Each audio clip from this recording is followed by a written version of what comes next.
I'm so tired. Ready? Yeah. Hey. Yo. Oh, nice. How you doing? I'm good. Yeah? I'm tired. Oh, flipping exhausted, man. Yeah. Man.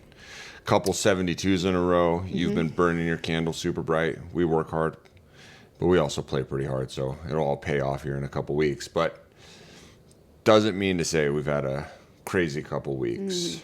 We have one more. One more It's crazy not week. over yet. I would like to start with a little beef I have.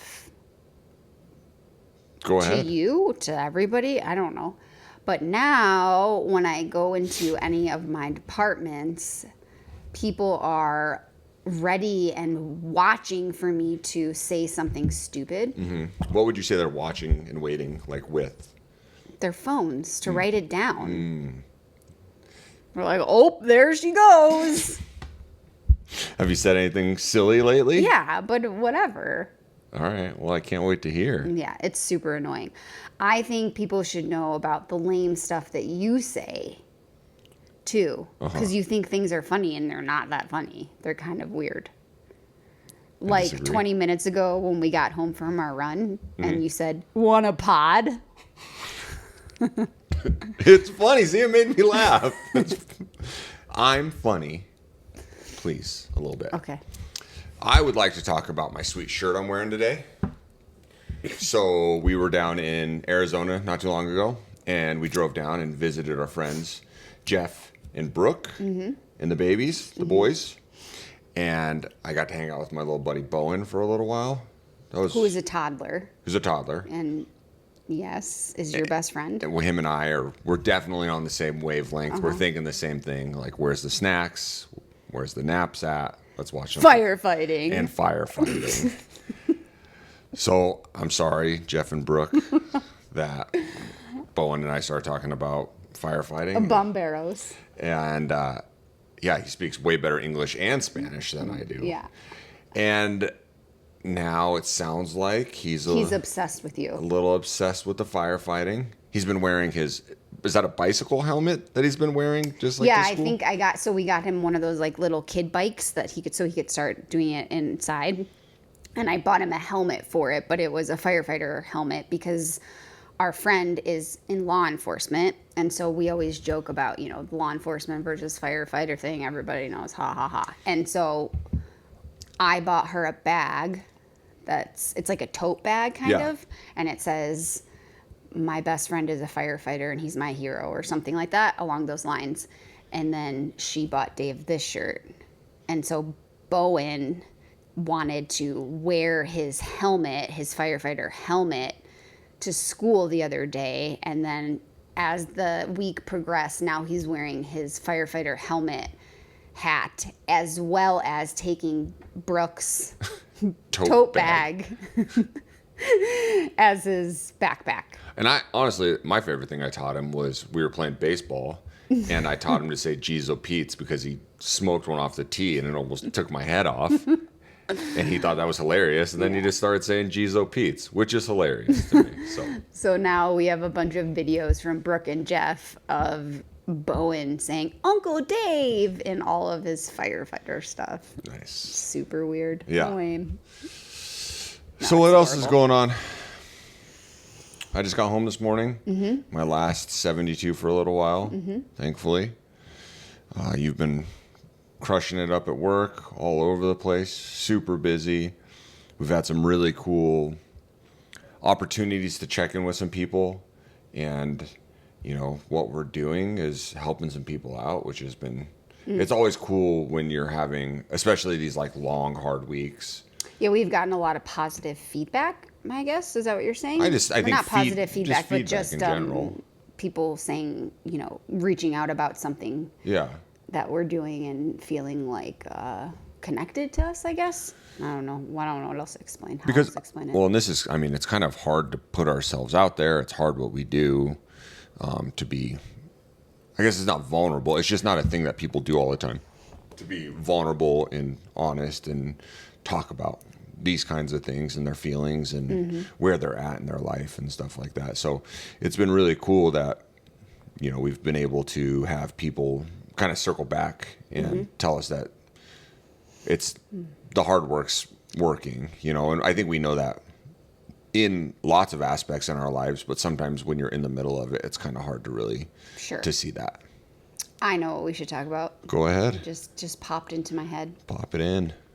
Well, I'd like to tell the story about LT, but that leads me into thinking about June. Okay. And why June is difficult / interesting for us every month. And so maybe kind of dive into that a little bit. Let's get into it. Because I think that that's something that we can both relate to and talk about with other people, is people dying and how that affects you. Yeah. So June is our death month. I guess I don't know how else to explain it. Yeah. My dad died on June 6th. And it was like 2 weeks, I think, before my first wedding. So I was married before Dave. And my dad was really close to me. So we were pretty tight, and he was actually going to marry us. And he had a heart attack a couple weeks before the wedding. I was actually out buying stuff for it. And Mom called, or Steph called, my sister called me, Steph called me. And then I don't think I picked up. I think she called me again, and then my grandma called me. And by the time I could figure out people were calling me, it was Mutzi, my grandma. And she just told me that my dad was in an ambulance. They were working on him. There were complications with his heart, and that's all she would tell me. And she said, "Where are you?" And at the time, I still lived at home, so I was about 20 minutes from them. I lived about 20 minutes away, 30 minutes on the highway. And I said, "I'm at the store shopping for some things." And she said, "Just go home. I'll call you soon." So I went home. That didn't work. It was, 5 minutes from where I lived. And then I was like, I'm not waiting. So I jumped into the car to head that way and kept calling my mom and my grandma. Nobody picked up. And then finally my mom picked up. I was probably 15 minutes from them at that point. And she said, "Hi, Sammy, Dad didn't make it." I was really fucked up. Do you remember where, like exactly where you were at? No, I just remember like the situational awareness, like what was going on around me, like being on the highway. And I didn't stop because I just wanted to get home. And she said, "Just be careful." I already said I'm on my way. And then, so he had a heart attack. He was a deacon for the church that like my family grew up in, and he had just kind of got done all his classes and got done doing it, and he was a really big community member. Like everybody loved him because he was like not kosher. So he would like swear still and flip people off. They actually called him the flipping deacon. And so he was like very well like loved, and he had just kind of gotten into this position after a long career in safety management, and he worked in warehouses and things like that. But anyways, he was at the church doing a baptism class, so he was meeting all of these babies that were going to be baptized in a couple weeks, and he went into the bathroom and he was gone and had a heart attack. So anyways, that's June 6th. Then it's the anniversary of Stacy's death, which was your wife. Yep. On the 16th. 16th, yeah. Which was also the year that she died, Father's Day, which is also Father's Day this year. Yes. I don't know if you realize that yet. Drop of that bomb on you. Haven't. We've come all full circle. Yeah. So I don't know if you want to talk about that a little bit. And then my dad's birthday. Yeah. Is the 24th. So it's like boom, boom, boom. And then your birthday, which ends out the happiness of June. Yeah. It's the precipice of the month of June. Yeah. So Stacy passed away in the hospital. She fell down the stairs here and drove her over to the hospital. And the things I remember, it's actually kind of interesting. I don't know what the difference is, but the things that I can remember from that day, like the vivid details, I can't remember things that have happened in the last day. It's called flashbulb memory. And it's unbelievable the snippets, like you're saying, the flashbulbs of the things I remember. I remember literally every single detail of that day. And I don't know how far you want to get into it, but like, well, I I remember, think just, you know, how she fell down the stairs and why you guys were in the place that you were in and what happened in the hospital. I mean, yeah, I was mowing the lawn. I was in the backyard, and she was sitting on the couch at the time, and I think I was finishing up, and I heard her fall down the stairs. And so I went and picked her up, and that morning when I got home, I told her, I said, we're going to the hospital today. And she said, because she looked so sick. Because of her alcohol and drug problems. Okay. And she said no, and I couldn't force her. I tried and tried and tried. I tried for years to get her to go. And the kids were gone, right? The kids were gone. I think they were at, if I remember right, they were at Dana's house. They were at Dana's house. Because... And I don't remember why that set they were over Yeah. there. That's one thing I don't remember, but the kids were not home. The story that you told me, right, like later on, so I don't know the specifics of that day, obviously, but it was like the story, the narrative that you told me and that I remember was the kids, it was one of those, towards the end, you were calling every time you were on shift to get a hold of Stacy, and she was drunk most of the time. And so you were starting to get really worried about the kids being at home. So it was like coming into your awareness that like what's happening to the kids while I'm not there. Yeah. And at that, yesterday, you had asked your mom, I think, to come pick them up because you couldn't get a hold of Stacy. So That's set. Yeah, the day before. Okay. And you got home then that morning. Yeah. And she was my hammered on the couch. And I don't know where she was at in her cycle. Again, I don't know. Yeah. It was just the... you and I have discussed, I didn't realize how bad her addiction was until later on. Till after she passed away. Yeah. I knew there was problems from when she had her first seizure, which was a year and a half before. And her and I was trying to work through that. We had actually talked about, I told her that, I guess it was an ultimatum that if we weren't in treatment at some point in time towards by the end of June, then we were going to I was going to take the kids and I was going to leave because it was just difficult. It was a very difficult, tumultuous time in my life, not only because of that, but like other extenuating circumstances and hard things that were going on at work and with my own personal self. And then I was dealing with this. So it was like this, it felt like the world was coming down on me. So but that's the story that that's like kind of what I repeat to everybody when they ask me, I'm like, well, this is what I know. And then you came home, you were up, kind of got into a tiff or something. Yeah. And so from like this point on, driving the truck, I remember carrying her out to the truck, taking her to the hospital. I knew, we live pretty close to one of the Thornton's firehouses, but I was like, I can have her in the truck and at the hospital faster than they can get here. And trying to help her with her head. She had fallen down and hit the back of her head when she was walking up the stairs. And holding on to her head. And I don't know why I did this, but I called and had her talk to the kids. And I'm not sure what again, what I remember you telling me was that you both kind of knew that she was going to die. I had a feeling about it. But until I saw her blood work, I didn't realize how sick she was. And she talked to them, right? Yeah, she talked to them. We talked it was only a minute or two, and she said, I love you guys. And she said bye, and they were like, okay, bye. They had no idea. They were so young. And got to the ER, admitted pretty quickly after that, up to the floor within maybe 3 hours. That's when I knew how sick she was, just because we got admitted to the ICU. There was a moment where I'm like, we're going to get through this. There was an hour or so where I'm like, her and I were having very deep conversations that first hour about what we were going to do and how things were going to change. And, when she got out, and got up to the ICU.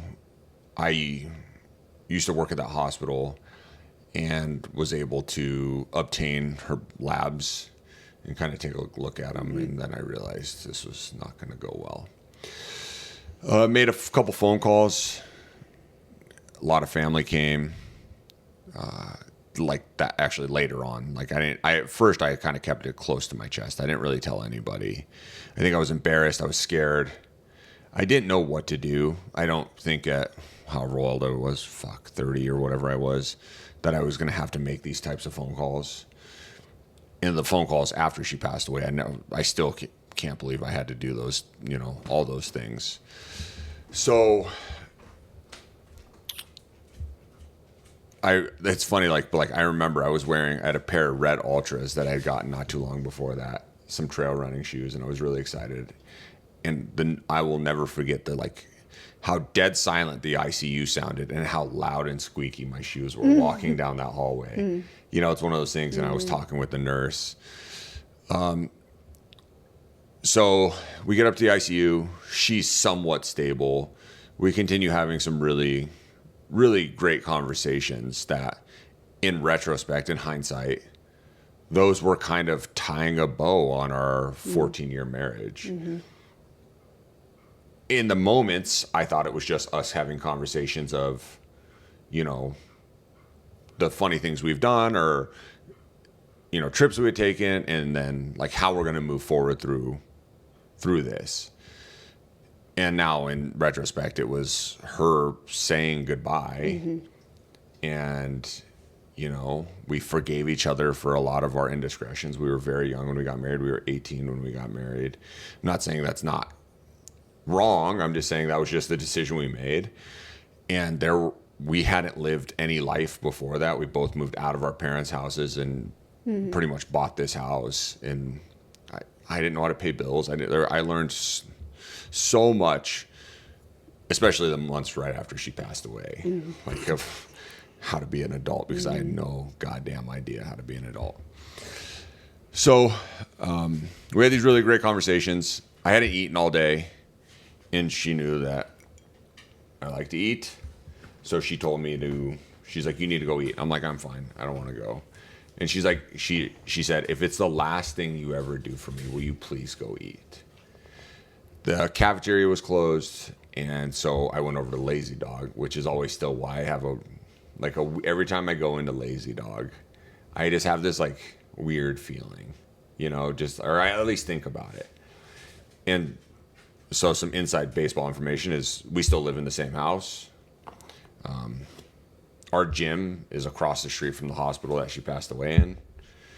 We still go to those places, and that's something you and I have talked about when we started dating is, how do I do this? How do I not close that book, but at least go to that next chapter of my life and say, this is something that's happened, and understand and respect that that's happened, and get the tools and the story and learn from those opportunities. So I went over to Lazy Dog, had dinner, came back. She was sleeping. Right after I got back, it wasn't long after I got back, she got really sick. She ended up getting intubated, and they just couldn't control the bleeding in her head. She was intubated, and I was hoping that, maybe her body can rest while she's intubated. And that next morning, it was pretty early, she arrested and passed away within 5 minutes. I had a talk with the doctor. We sat down, and him and I had an open and honest conversation, probably one of the hardest conversations I've ever had. And it was, he cut it to me straight that this would be an exercise in there's no outcome where this is a positive outcome. It's just not going to happen. 51 cards were stacked against her for death. There was one that was maybe, and it was less than that, right? It was going to happen. So, they left me alone. I was there with her until she passed, and I was the only one in there. I was by myself. I sat in the room by myself with her for a little while. We chatted and talked. And I just remember like how that like vibrating feeling coming out of that room. Knowing that was... Yeah, I know that. I mean, it wasn't my spouse, but I have the same feeling you did. I mean... And then just standing... It's like reality. Standing outside a closed door, having to talk to the police department on the phone, because anytime there's a death like that, they have to make sure it's not foul play and all that kind of stuff. Like... her talking to the cop on the phone, the nurse, the charge nurse, and then like me having to talk to the cop on the phone and him interrogating me was what it felt like. He was just doing his job, but that's what it felt like. And just being like, my wife just died, and she's like literally 15 feet away from me. It was the weirdest fucking thing. Mm-hmm. And so family kind of came and went, and to this day, the hardest thing I've ever done in any aspect was telling Taryn and Merrick that Stacy passed away. And seeing Merrick's face, because he was really little. He was 3. But like him being able to, I could see the synapse. No, I know. I don't mean it like that. He just meant like, he was little. Like, and that's a lot. When he said, Mom's not coming home anymore. And I was like, no, she's not coming home anymore. And just him fucking breaking down. It was one of those things that like, still to this day, when I drive past that, I know exactly where it was when I told Dana, or told the kids. Okay. By Dana's house. Mm-hmm. Like I have that same feeling, that like just this gut wrenching empty feeling. So told them, and I came back here and people were trying to stay, and I just wanted to be alone. I didn't want to be with anybody, you know. Mm-hmm. As much as a outgoing and try to be a gregarious person that I am, sometimes I just like to be, you know, my battery was empty. And so I just was like, I don't want to. The kids stayed at one of the grandparents. And Taryn always talks about going to some friend's house. I don't know. That's her story. That's her version of the story. It's interesting, like all your guys' versions. Yeah. I guess there are some things, but like the flash bulbs I remember, like, you know. Yeah. Like I can tell you exactly. Well, those are the reality. Like, I mean, kids' versions of stuff get a little skewed because their brains aren't firing the same way that ours do. So they miss a lot of things or remember things that aren't really important, that don't really, but whatever, right? Like Taryn's like, yeah, I remember going to my friend's house, me and Merrick went to a friend's house afterwards because Dad wanted us to have fun, which is such an interesting thing to remember because that is you, right? Yeah. Like I want the kids to just have fun. Well, that's why I bought the trampoline, is because I wanted them to have fun. Yeah. Like Stacy was sick and our relationship was in a really bad way. Yeah. And we couldn't figure out, I didn't know. But even that, like Taryn still knew that then, right? Yeah. Like it's so funny. Yeah. So, So Stacy passed away on Father's Day. And I was here in this house, and I luckily had a lot of people come over and help out. They did help out and like kind of help clean up, and which was a whole other thing. Yeah. I didn't realize it. And like now how we keep our home is completely different. I thought how we kept our home was fine enough. And now I realize in hindsight, once again, I'm like, man, it was bad. It was really bad. The kids' rooms were bad. Things were bad. It was what we knew, what I knew, but it wasn't the right thing, you know? So I've definitely, it's one of those things you're like, oh, that was really bad, which it was, but like, I learned things from that. Of course. Right? Yeah, it's night and day where your life is now. Yeah. To them. Absolutely. So there was a lot of discovery, I guess is the best way to put it. Those days and weeks after her passing. Oh, yeah. You know, there was a lot of things that I wasn't aware of that were going on that were really rough. This is always kind of tough for some people to understand, but I didn't ask for a toxicology or any of that report after her passing. And some people are like, didn't you want to know? Didn't you want to know what's going on? And I'm like, she died. it's not going to change anything. Like, Yeah. that's Well, not a page in the book I needed. No, and it's been an interesting like process for me because like when I came in, Taryn attached to me pretty quick.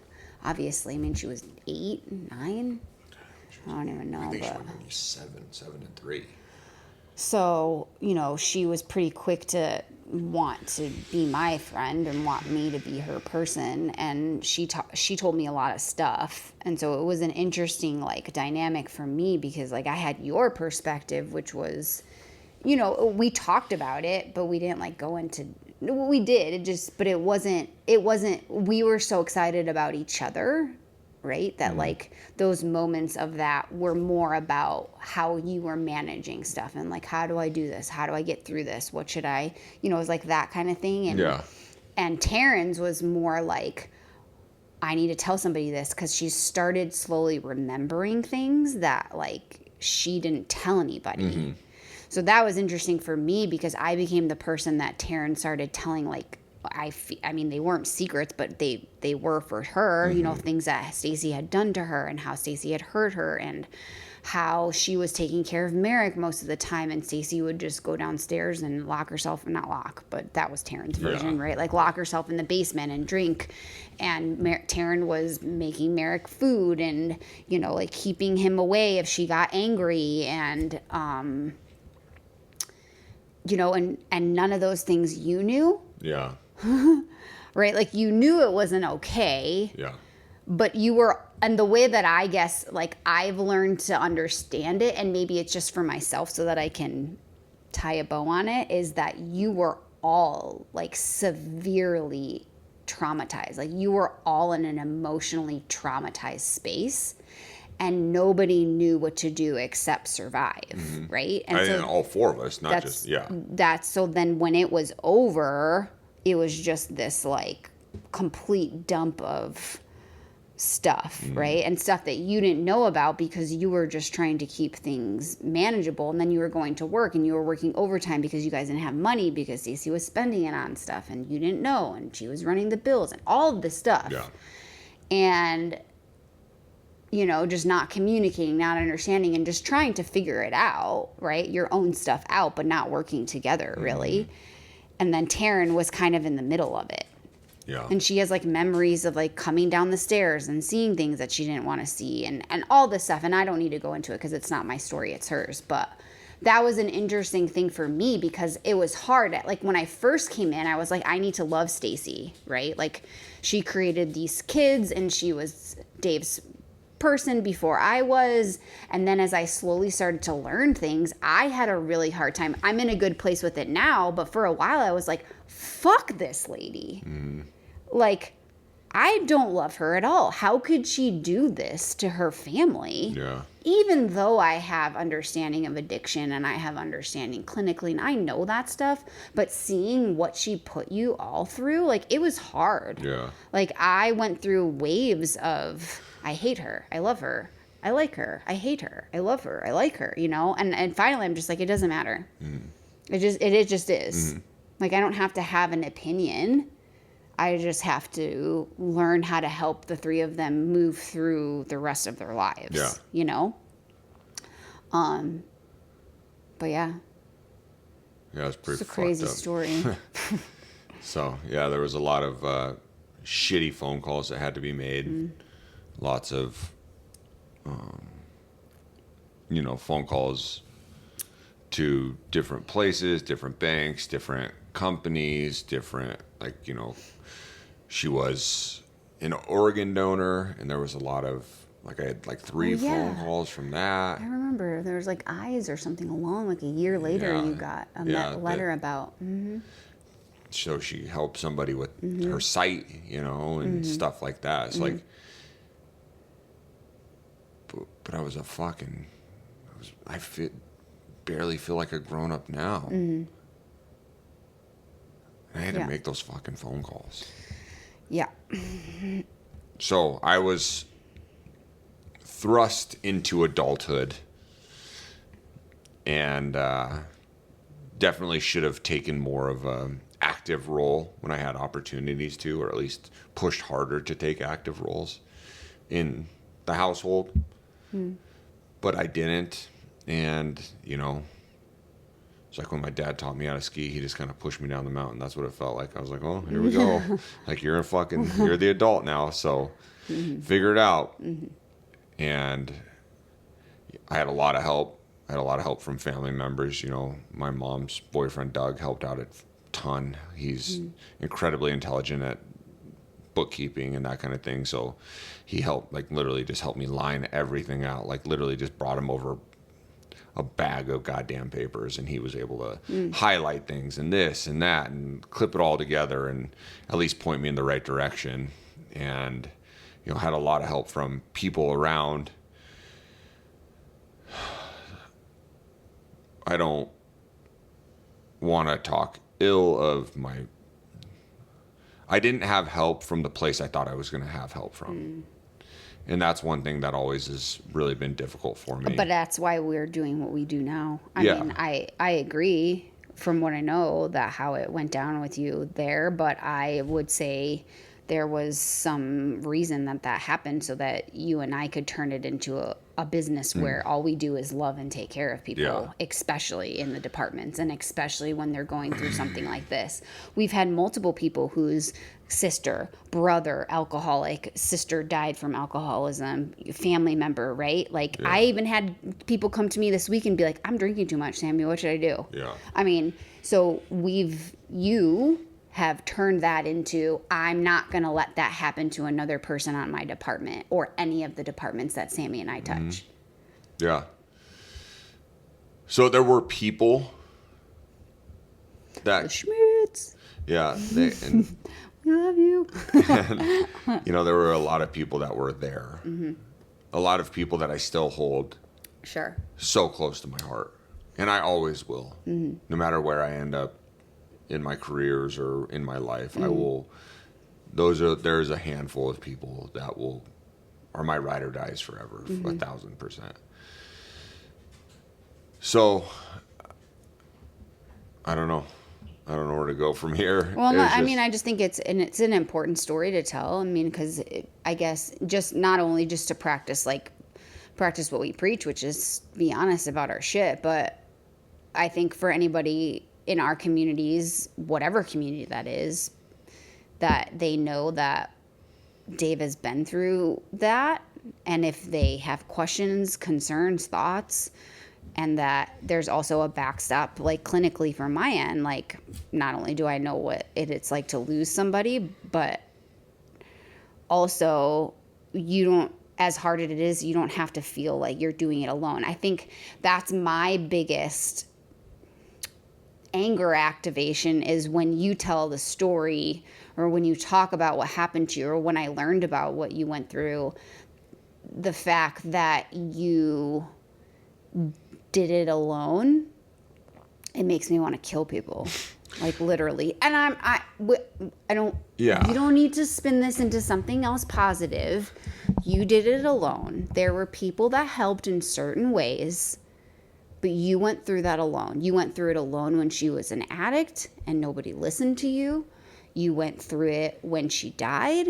You went through it the year after. So I know that there are people that tried, and I'm not saying everybody, but I'm saying in totality, the support wasn't there.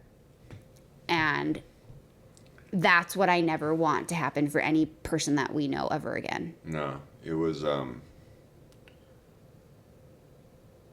was, I don't know. Yeah. Definitely felt like I got lost in the kitchen for sure. Mm-hmm. It's lost in the bakery, isn't it? Mutzi made it up. It's not even a real thing. I don't think. Really? I think so. Oh. I've been saying lost in the bakery forever because my grandma says that. Like, I'm lost in the bakery. Like, she doesn't know what's going on. That's not a thing? I don't think so. Anyways. So, it was just, and like you said, and we've talked about this with the kids before, too. You can use this as something to use as a tool to help more people. Like, Taryn has... we've had a couple phone calls from people at her school where, like, somebody's parent has passed away and Taryn's, like, asked to go speak with them and talk to them. Or, there's been times where they've done that, where they have both been advocates for people in a way, or we could have used it as a crutch and a negative where... Well, they did for a while. Yes. Let's not paint this wonderful it's peaches and cream picture. That's one of those things we had to work on that really hard because the kids' tendency, and still sometimes when they get in trouble or when they do something they're not supposed to, is use that as a crutch. Absolutely. 100%. We can be very proud of the moments that they don't and the moments that they show up for others, but let's not pretend like we have the perfect family. Absolutely like not. They have so many problems from this and will have them the rest of their lives, despite the fact that their mom is a therapist and despite the fact that you are a caregiver and they have gone to therapy consistently since the day she died. Yeah. Like, what happened to your family, now my family, fucked shit up. Let's just be honest. And it has been, for me, one of the hardest things I've ever had to deal with in my life. Hence why I go back to sometimes the space where I hate Stacey, even though I don't really hate her and I love her. But that's not, the real story is that this is hard and continues to be hard for all of us. Yeah, absolutely. No, I'm not. Let's not be so ottery right now. We have lots of problems. Everything's wonderful. No. But I like that. Like, there was definitely times where, like, I'm like, hey, we're not doing that shit. Oh, yeah. Yeah. Like, and there's been times I've had to tell them, like, well, my mom died. I'm like, I'm well aware. She was my wife. The other day, it was funny when at Taryn's party on Sunday, the kids were bouncing on the trampoline, and I went over there, and I don't remember what happened. Merrick needed something or whatever, and something, like, got flung at me. I don't know, like a ball or whatever. I was like, fine. And Merrick goes, be careful. I don't want my mom to die again. And Sam, the neighbor's like, what? Oh, my God. Like, he has no idea, right? Yeah. Because, like, why would Merrick be like, this is my stepmom, who's actually my mom now because she's here all the time, and my mom's dead. Yeah. You know, like, he doesn't obviously know the story, but Sam was like, huh? That's funny. But anyways, so that's June. Yeah, so let's... It's a real doozy of a month for us. Let's talk about... Let me just see where we're at here. So, I just kind of want to talk about what did we get from that? I guess, like, practice some philosophy behind that story. There was an obstacle. Okay. In Stacey and I's relationship, and it was her addiction. And that was a big block. It was a big roadblock that we had in our relationship. And it ultimately led to her death and leaving me at home with the 2 kids. Time out for a little humor here. Do you remember at RTR? Oh, my God. So this one time... So we do that. We are fortunate to be one of the couples that teaches responding to relationships which is a military and responder retreat for not married couples, but any couples in the services.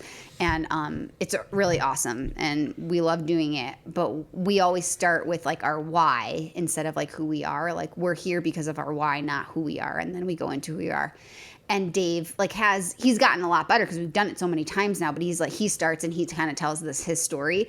And one time he was like, so my why is that, my wife, I don't remember how you said it, but you were just like, my wife, the way that you framed it was basically like, oh, me and my wife made mistakes in our marriage that ultimately led to her death.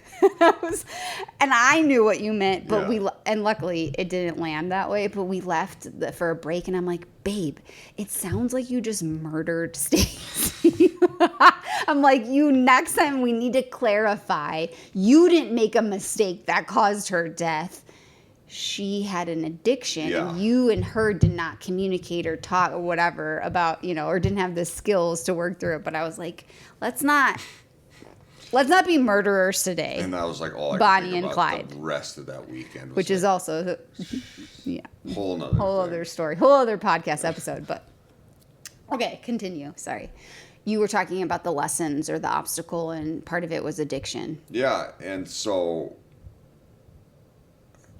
I mean, I'm not the first person. Addiction is actually one of the largest killers of young women, especially in the United States. Forget the exact statistics, but it's something from like 25 to mid 30s, late 30s. Alcohol addiction is one of the biggest killers of women of that age bracket, due to the fact that the way that women's bodies digest alcohol and how it all kind of works, their liver can't keep up with like a man's liver can. Sure. Is my very, very brief understanding of why it's so high. And I learned a little bit about this after Stacy passed away. So I don't 100%, right? I wouldn't be where I'm at now with all of these things happening. So I can fight my past and I can fight my fate, but it's not going to change. My past is my past, and the fate that's in front of me is the fate that's going to be in front of me. Mm-hmm. So I can learn to love them and work with them, and just be like, these hard things that have happened to me, they could have happened to somebody else. But I am glad that they happened to me, because I wouldn't say I've remained unharmed by them, but I've used them as tools. I would. I mean, harmed, I guess it's the way that you look at that word, because yes, in the moment you were harmed, and yes, in the years to follow they were difficult, but harmed would be that you let your kids run rampant and do whatever and just be a firefighter and come home and be like, okay, we're here, let's have fun. I mean, that to me is remaining harmed and not doing anything about your situation, like becoming a victim, right? But I don't see you that way. And we talked about this a little bit earlier when you came home this morning about this impact that you didn't realize you're making on recruits at your department and how much they love you just because of you, like how you show up and how you talk to people and how you care about people and how you love first. That's what we say, love first, right? My dad said that. It's on his quote on his grave, like, love them first. And that to me is because you're here now. You've always been that way, but there was a lot of things that you and Stacy didn't, from my perspective, didn't nurture in each other, right? Like, you were young, you didn't have skills, you didn't have understanding. You had a connection, and that connection wasn't sustainable, and you didn't know how to work on it. And like, those are my most favorite things about you. And those are the things that I talk to everybody about. Those are even just I have your back no matter fucking what, right? When someone talks shit about you, what's the first thing I do? Yeah. Lose my mind, right? Even if I agree sometimes.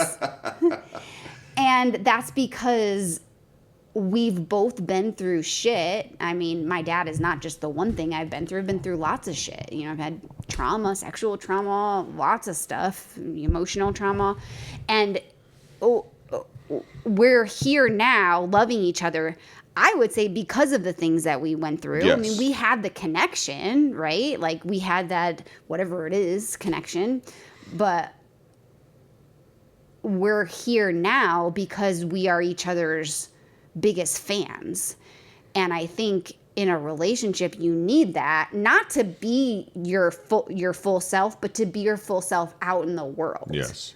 Right? So you were always this. Yeah. But because we've connected this way, because we are each other's ride or die, and no matter what you do out there, I'm going to be here to support you. You can do whatever the fuck you want, essentially. Like, you can be the biggest version of yourself because you have a backstop. Mm-hmm. And without what happened to you with Stacy, like, that wouldn't be a thing. No, absolutely. I mean, we probably would have still met, and we probably would have still had a connection, and we probably would still be together, but Stacy would be alive. And that dynamic would have been something completely different than what it is now. Mm-hmm. So as much as I don't want to like the fact that Stacy dies, I have to honor that. Yeah. Because it gave us this life. Yes. Right? And so that's part of why I love her, is that she's let me be here somehow. Right? Some really roundabout, fucked up, crazy shit way. Sure. And to me, it's to come back to what you said, full circle, is you said, I feel like I was harmed, but not really. I'm like, no, you weren't. Because now you're impacting other people because you are starting to show up the way that you have always been meant to show up. Yeah. And you would have never been able to do that in that relationship. Yeah. And that's not Stacey's fault. That's just reality. No, and before this, it was actually funny because yesterday I had an opportunity to work with some of our recruits, and we were having a pretty awesome conversation. A handful of us were having this really cool conversation, and I was like, I've always been this person. Yeah. But there were a lot of things that kept us outside. Yeah. Things that kept this person sheltered. They were prioritized. And this person couldn't be out because of where I was at. And I even make fun of you for being that person. I even use it in trainings and stuff to be like, my husband's crazy, but everybody loves him. And this is who I've always been. It's just, when there was a stigma around my career, and there was a stigma around me in my previous career, even of how you acted. And I never was given or never was told that it was okay to be like this version of myself. And I don't know if I ever asked for permission, but it was just like one of those things, it was never kind of talked about. And I would reiterate that that's the same thing that happened in my relationship, right? I mean, nobody died. I mean, my dad, but I didn't get to be myself, or I didn't feel like I could, and I didn't know how until you. And then I was just like, I'm fucking on a train, you're either coming with me or not, right? Totally. And you were like, I'm coming, and it's been the best thing that's ever happened to me. I was thinking the other day, I'm walking into all these departments, and I don't even give a shit. I'm like, cool, what are we doing? What's up? I had no fear or wasn't confident, or I was just like, I can do this. And the only reason that I feel that way is because you believe in me. Yeah, absolutely. I mean, I believe in myself, but to have somebody who's do you, right? No matter what. Yeah. There's nothing that can stop that, I don't think.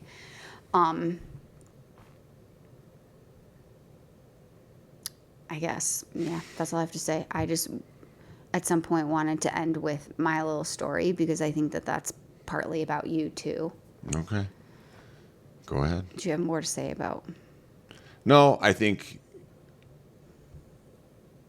this is going to be a rough podcast for some people. And, this is our story. It might be rough, but that's the reality. Yeah. We didn't fabricate anything, and we didn't keep anything out. I mean, some of stuff, but that's not necessary. But I'm just saying, that's true, but this is the truth of your life. Yeah. So if that's hard for other people to hear, then that's some work that they have to do because it's not theirs, it's yours. Yeah. So I guess I'm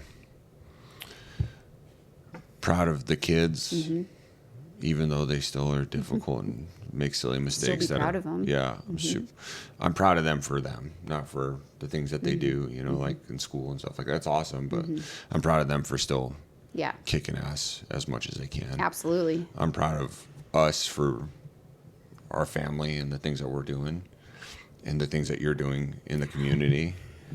And, you know, it's not always going to be peaches and cream, as you say. Like, there's ups and downs, and knowing that you're going to sometimes have to hunker down and weather storms, and there's going to be highs and lows, and, you know, respecting the lows and tempering the highs, trying to find a nice middle ground where you can, that pendulum doesn't swing so far from side to side, is something that's super important in life.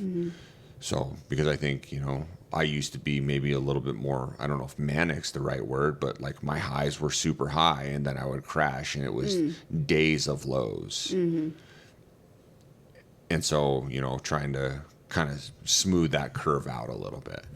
So maybe someday we can talk about how some skills and stuff like that we've learned over the last couple of years of how to do that. Might be another good podcast to kind of tie this one all together in a bow. But you go ahead and tell your story, and then we got to get out of here.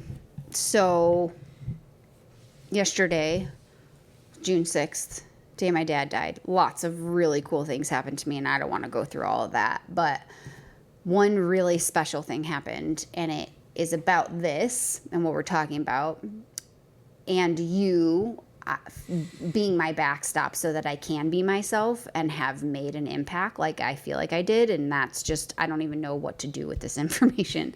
So the department that I work at the most, which I started, I guess, calling my home department, because I don't even know how else to explain it, but my base is there's a shift or a crew there that I always kind of had a hard time when I'd go around. Not nobody was mean to me. Everybody's been very respectful, but they don't talk a lot. They're kind of like, it felt like we don't really care about what you're doing. Cool. Hi. This is awkward. And that was your perception. My perception.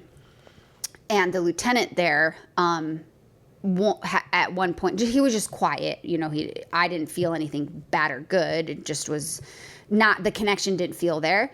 And one time I said something and I got something wrong about him. We did a personality test, the whole thing. And I said, oh, because LT's a whatever, you know, from the personality test. And he was like, no, I'm not that. And I internalized that, and I was like, oh man, I really upset him. Like that I thought he was something else that seemed maybe nothing like him. Like I interpreted him wrong.